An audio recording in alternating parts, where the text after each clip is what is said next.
Chloé, Thierry, Alban, bonjour. Bonjour. Bonjour. Le CD Positive Wave, premier album, est sorti fin 2020. Est-ce que vous pouvez nous parler un peu de la naissance de ce projet? Quand est-ce que le groupe s'est formé également?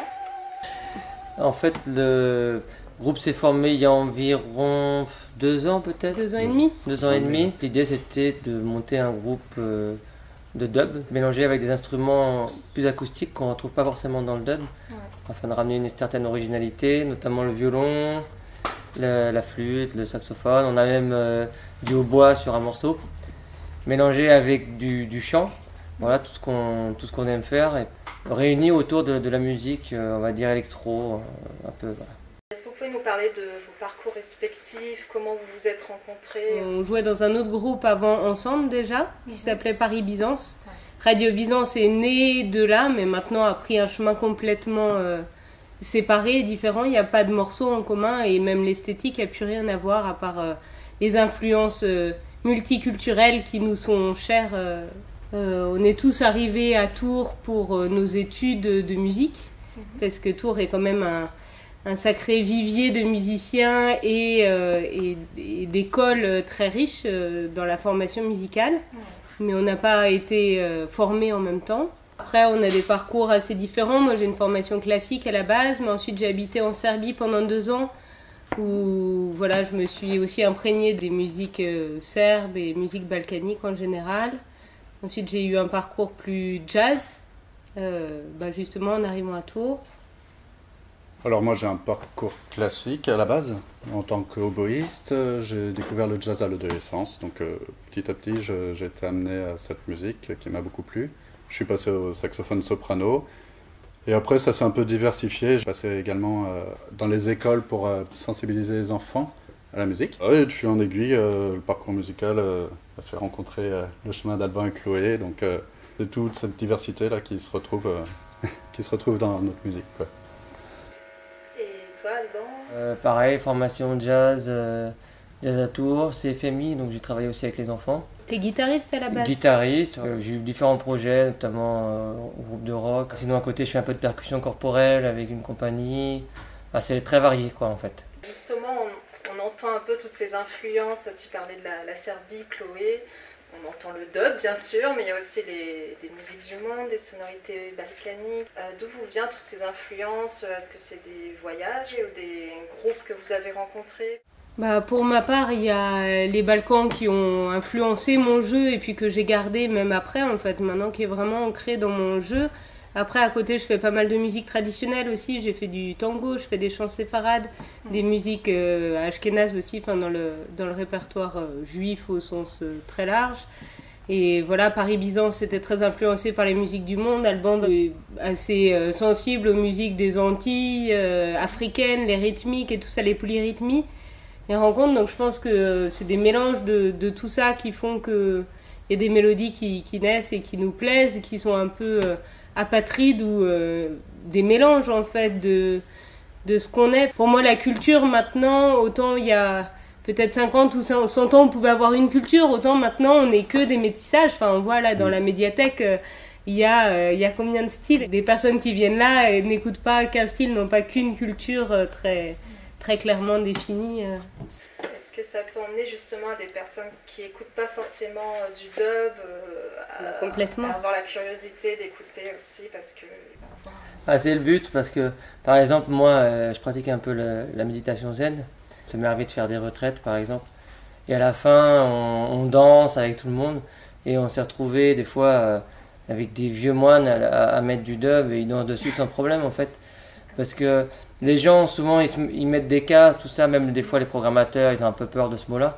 Donc on n'essaye pas forcément de le dire, mais en fait à chaque fois qu'on joue, il peut y avoir un public très familial, ou alors même des personnes âgées presque. Si on leur dit pas ce que c'est, ils dansent et tout va bien. Donc en fait ça c'est très français aussi peut-être de cloisonner un peu les styles. Alors c'est intéressant, mais c'est vrai qu'en fait les gens sont prêts à écouter toutes sortes de choses. Et le dub est peut-être un peu plus lumineux que beaucoup de dubs où on va avoir cette image un peu plus sombre, quoi.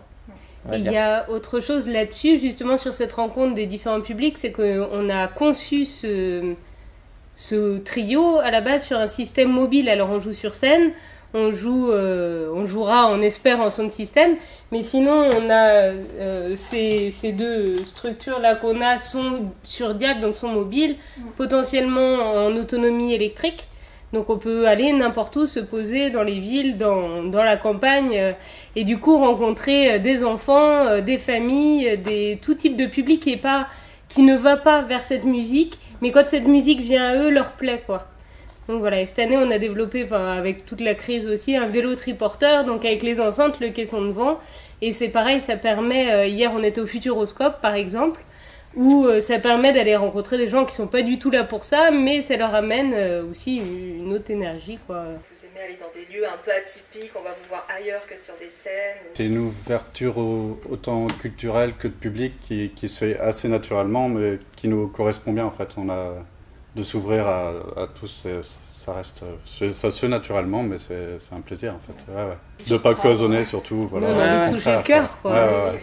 Exactement. Mais c'est vrai qu'on est tombé amoureux du dub en allant en sound system, alors que moi je connaissais pas du tout, et ça a vraiment été une claque aussi de rencontrer cette culture qui était vraiment à l'opposé de l'image que je m'en faisais avant, vraiment en fait ouverte, très lumineuse, et puis pas du tout le dub comme ça se faisait un peu à la française dans les années 90, même si je renie pas du tout ces influences-là. Mais c'est vrai qu'en fait il a bien évolué, et je pense que le grand public peut tout à fait recevoir ce style sans problème. Ouais.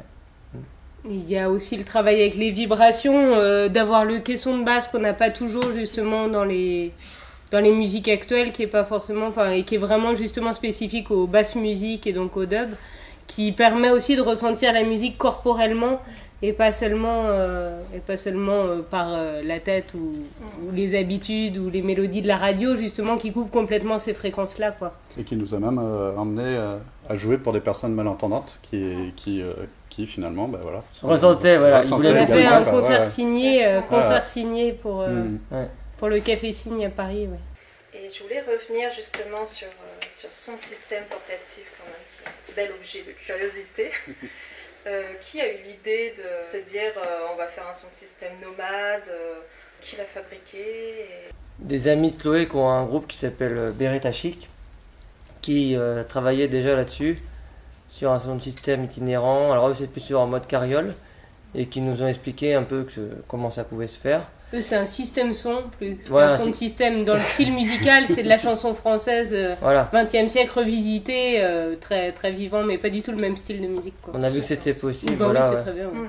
Et du coup il nous a vraiment aidé là-dessus, donc on les remercie beaucoup.